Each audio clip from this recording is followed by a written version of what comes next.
नमस्कार दोस्तों, मैं रवि जंदेडी आज फिर से आप सबके लिए एक नई दिलचस्प स्टोरी के साथ आया हूं। तो बिना टाइम गवाए शुरू करते हैं। आज हम बात करेंगे एक ऐसे व्यक्ति के बारे में जिसने ताजमहल, राष्ट्रपति भवन, असद, लाल किला और भी कई सारी इमारतों को बेच दिया था और करीब 1000 से ज्यादा लोगों के साथ ठगी करी थी।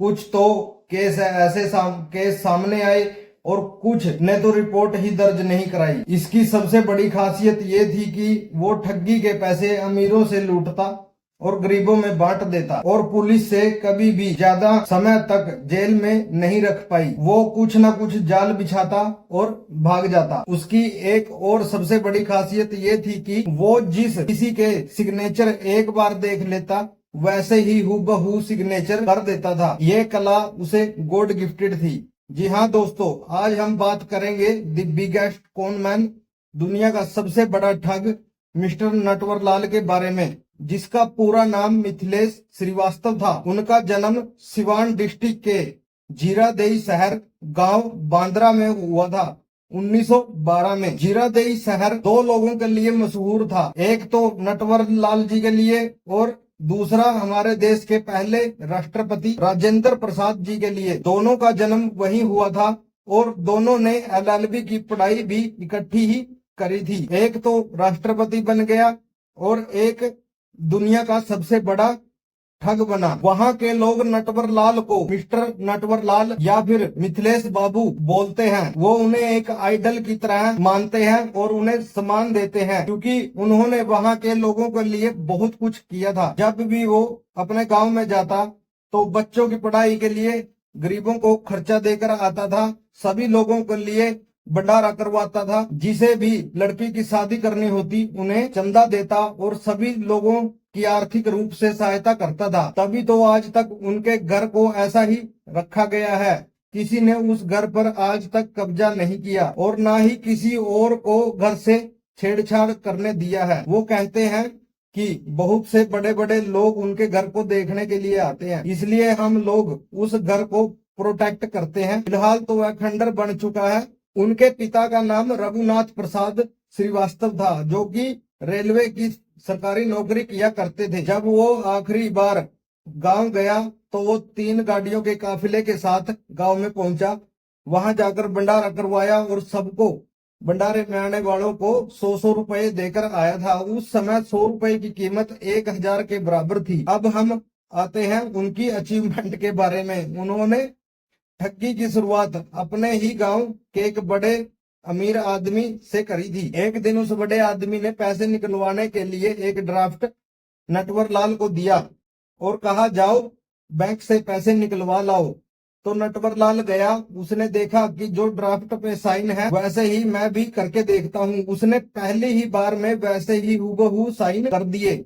उसने नकली ड्राफ्ट बनाया और बैंक में चलाया। वैसे ही साइन की वजह से बैंक वालों को पता ही नहीं चला कि ये फर्जी साइन है। ऐसे करके उसने करीब बैंक से 1000 रुपए निकलवा लिए। जब वो व्यक्ति 10-12 दिन के बाद पैसे निकलवाने के लिए गया तो उसे पता चला कि खाते से 1000 रुपए गायब हो चुके हैं और वो नटवरलाल ने निकलवाए हैं। तो उसने ये शिकायत नटवरलाल जी के पिताजी से की। पिताजी ने मारपीट करी, नटवरलाल को मारा पीटा, जिससे वो गुस्सा होकर ट्रेन में चढ़ गया और जा पहुंचा कोलकाता। वहां जाकर उसने बच्चों को ट्यूशन देना शुरू किया। तो एक दिन उनका एलएलबी का एग्जाम था, उसे पेपर देने के लिए जाना था। तो जो बच्चा उनके पास ट्यूशन पढ़ता था उन्होंने उसके बाप से पैसे मांगे तो उस साहूकार ने पैसे देने से मना कर दिया। नटवरलाल को इससे बहुत गुस्सा आया। उसने जुगाड़ बिठाया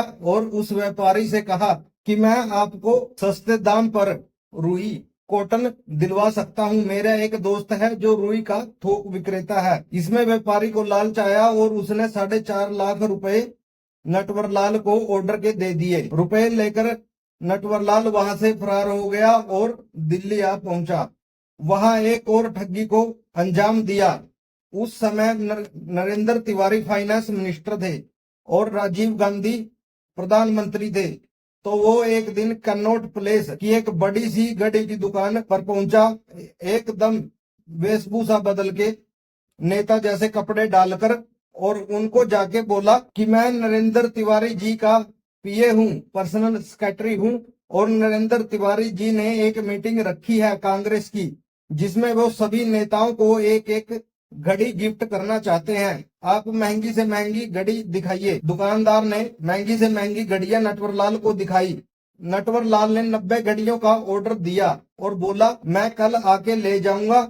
अगले दिन गया और जाके बोला कि घड़ियां दे दीजिए और आप किसी एक व्यक्ति को मेरे साथ भेज दीजिए। नटवरलाल ने उस आदमी को गाड़ी में बिठाया और नॉर्थ ब्लॉक की ओर ले जाने को ड्राइवर को कहा, जहां बड़े बड़े लोग रहते थे। फाइनेंस मिनिस्टर का ऑफिस भी वही था। नटवरलाल अंदर गया और अंदर से एक चेक लेकर आया। उस आदमी को चेक दिया जिसपे नरेंद्र तिवारी के साइन हुए थे। 2 दिन बाद पता चला कि वो चेक नकली है, फर्जी है। इससे उसका हौसला और बढ़ गया। उसने कोई ना कोई बेस बनाकर बड़े से बड़े व्यापारी जैसे टाटा, बिरला, अंबानी जैसे कई अमीर आदमियों को ठगा। अब आता है कहानी में ट्विस्ट। जब वो अंग्रेजों को ठगी लगाता है, वह ताजमहल के फर्जी कागज तैयार करता है और 3 बार अलग अलग लोगों को बेच देता है।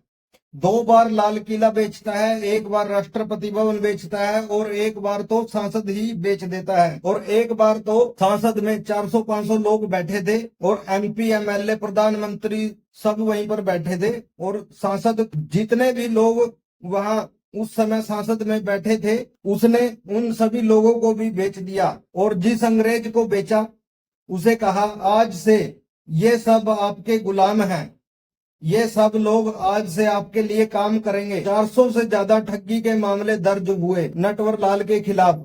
52 से भी अधिक नामों से नटवरलाल ने ठगी लगाई, जिसमें 19 केसों में सुनवाई हुई और उसमें 113 साल की सजा सुनाई गई अलग अलग कोर्टों से।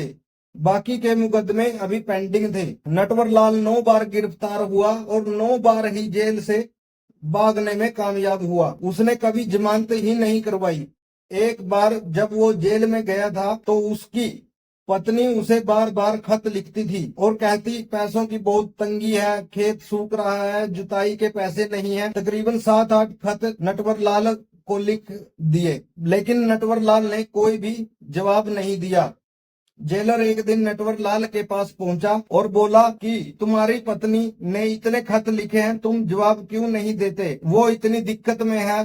तो नटवरलाल समझ गया कि जेलर हर बार खत पढ़ता है, तो उसने जेलर को एक खत लिख कर दे दिया, जिसमें लिखा था कि मैंने खेत के 1-2 हाथ नीचे कुछ पैसे और सोना चांदी के जेवरात दबा रखे हैं, तुम उसे निकाल लेना, घर चला लेना और जुताई भी करवा लेना। तो जेलर ने लेटर पढ़ा और लोकल पुलिस को इन्फॉर्म किया। सारी पुलिस ने जाकर खेत की खुदाई शुरू कर दी, वहां कुछ नहीं मिला। फिर उसने जेल में एक और खत लिखा, खुदाई हो गई है, अब तुम फसल बो लेना। ये कहानी सच्ची है, नटवरलाल की है। उसके बाद कई ऐसी कहानियां बनी, मुहावरे भी बने। ये कहानी नटवरलाल की ऑन रिकॉर्ड कागजों पर है। उसका दिमाग बहुत ही तेज था। एक और ऐसा ही एक किस्सा है। जब नटवरलाल ने कानपुर जेल से कोर्ट ले जाया गया तो जज साहब ने सारी दलीलें सुनने के बाद नटवरलाल से पूछा कि तुम कैसे करते हो ये सब। तो नटवरलाल हंसे और बोले, जज साहब पहले आप 1 रुपया दें, फिर मैं बताऊंगा कि मैं कैसे करता हूँ। तो जज साहब ने 1 रुपया नटवरलाल को दिया और नटवरलाल ने उसे जेब में रख लिया और बोला, ऐसे ही ले लेता हूँ जैसे आपने मुझे दिया। और कहा कि मैं कभी किसी से पैसे नहीं लूटता, जैसे आपने मुझे दिए सब मुझे ऐसे ही पैसे देते हैं। मैं कोई क्राइम नहीं करता, मैं कोई लूटपाट नहीं करता, मैंने कभी भी हथियार की नोक पर किसी को नहीं लूटा। उसने एक बात और कही कि अगर सरकार मुझे सपोर्ट करे, मैं देश का सारा कर्जा उतार दूंगा और दूसरे देशों को भारत का कर्जाई बना दूंगा। भारत को दुनिया का सबसे अमीर देश बना दूंगा। अंग्रेजों ने देश को लूटा और नटवरलाल ने अंग्रेजों को ही लूट लिया। नटवरलाल की 2 पत्नियां थी जो अब इस दुनिया में नहीं है। एक लड़की है जो अभी भी रांची में रहती है, एक छोटा भाई है गंगाराम प्रसाद। तो 28 जून 1996 की बात है। एक दिन उन्हें जेल से दिल्ली हॉस्पिटल एम्स में ले जाया जा रहा था। साथ 3 पुलिस वाले थे जो शायद बहुत कम थे। नटवर लाल के सामने वो कुछ भी नहीं थे। जैसे ही वो सब दिल्ली रेलवे स्टेशन पर उतरे तो 2 पुलिस वाले टैक्सी करने के लिए चले गए और एक पुलिस वाला उनके पास छोड़कर चले गए। नटवर लाल ने उस पुलिस वाले से कहा कि मुझे चाय पीनी है। पुलिस वाले ने भी सोचा कि व्हील चेयर पर बैठा है। उस समय नटवर लाल की उम्र 84 साल हो चुकी थी कि बीमार वैसे है, कहाँ भाग जाएगा। और ऐसा सोचकर वो चाय लेने के लिए चला गया और आकर देखा तो नटवरलाल वहां से फरार हो चुका था। उसके बाद वो कभी पकड़ा नहीं गया। 2009 में केस फाइल हुआ कि नटवरलाल अब इस दुनिया में नहीं रहा, उसके सभी केस खारिज कर दिए जाए। तो थोड़ी बहुत जांच की, सभी के केस खारिज कर दिए गए। लेकिन आज तक कोई भी ऐसा आदमी नहीं है जो इस बात की पुष्टि कर सके कि हाँ उनकी मृत्यु मेरी आंखों के सामने हुई है। किसी ने उसको नहीं देखा। ये आज तक एक मिस्ट्री है कि वो जिंदा है या नहीं। तो आप सबको ये वीडियो कैसी लगी कमेंट करके जरूर बताना और कल मिलते हैं एक नई वीडियो के साथ। धन्यवाद। Hello guys, welcome to my another vlog. I hope आप सब ठीक होंगे। ये देख कौन आया। क्या हो गया था?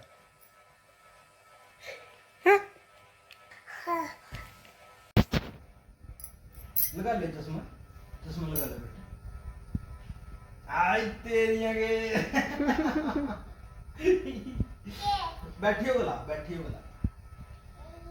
ये बात। हाँ, वो फेल गिगा है। मैं लगाऊंगा, मैं लगाऊंगा, मैं लगाऊंगा। ये बात क्या अच्छा लगा? क्या कैसा लगा चश्मा?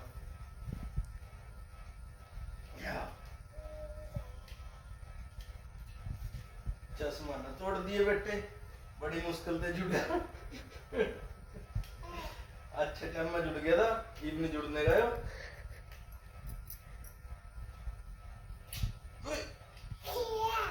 तोड़ ना दिए। कालजा बाहर आ जाएगा चश्मे तो पहला मेरा। ले आप लगा ले। आई तेरी आगे। ये देख,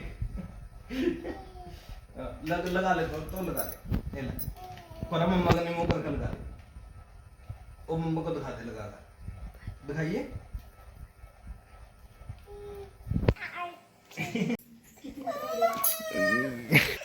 तंग करे करा दी, फिर तंग लगी, फिर तंग लगी। हाथ नूट दिए, ये पैर भी नूडूंगा तेरे।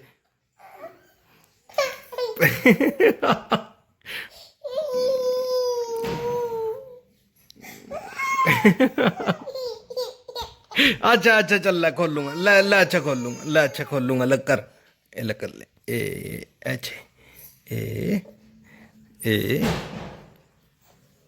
बच बच।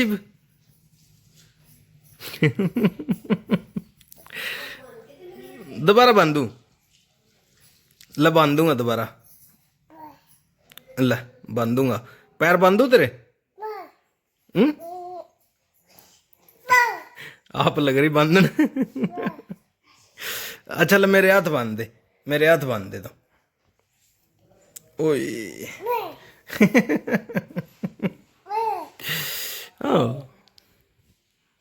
नाई धोई करके शाना बच्चा बन गया भाई।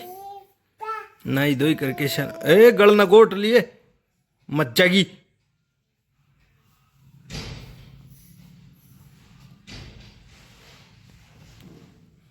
मज्जा की तो दे दे, दे दे मेरे ते दे दे दे। देख खेल खुल का सोगी।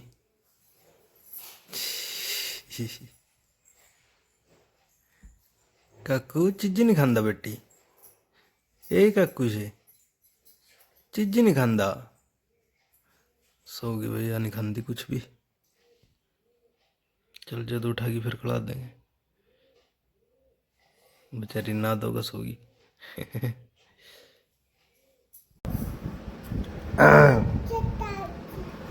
हैं? ए,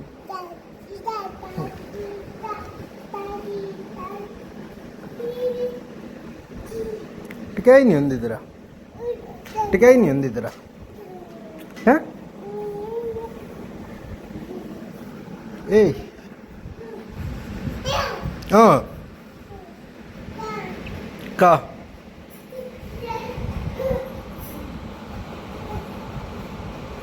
तेरा माजी भी ना जीन लग रहा, तेरा माजी भी ना जीन लग रहा हैं? कहाँ माजी हैं? वो आ गई माजी, वो आ गई। सारा दिन बेचारी ने देखती फिर जागी माजी। इवी नहीं आई बेटे, ही आवेगी, एक दो दिन में आवेगी। वही जात काकू कहाँ गया भाई, काकू कहाँ गया, देखे किसी ने जात।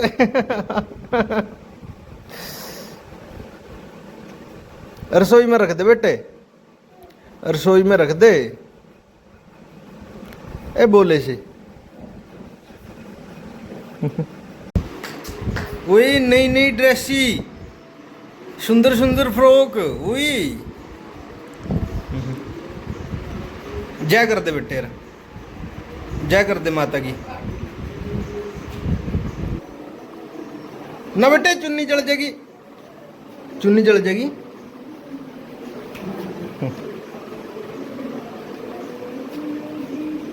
जय कर दो, जय नहीं करता।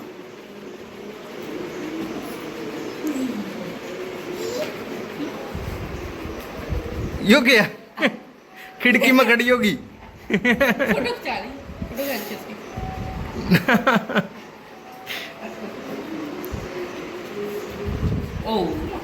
ओए ओ गिगा,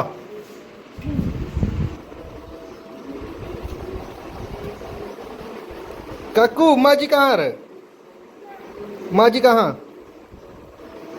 है? ना ना बेटे, क्या ठहरे तू, यहाँ जा। लिपस्टिक सी है क्या, संदूर, चाचू को ला दे। ओए वो देख नहीं करी, माथे पर ला ले। शाना बेटा भाई।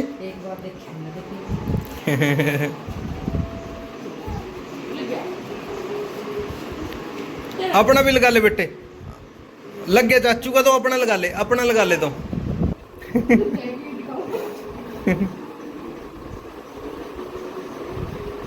अपना तो लगा ले, अपना लगा ले बेटी, लग गया चाचू का तो।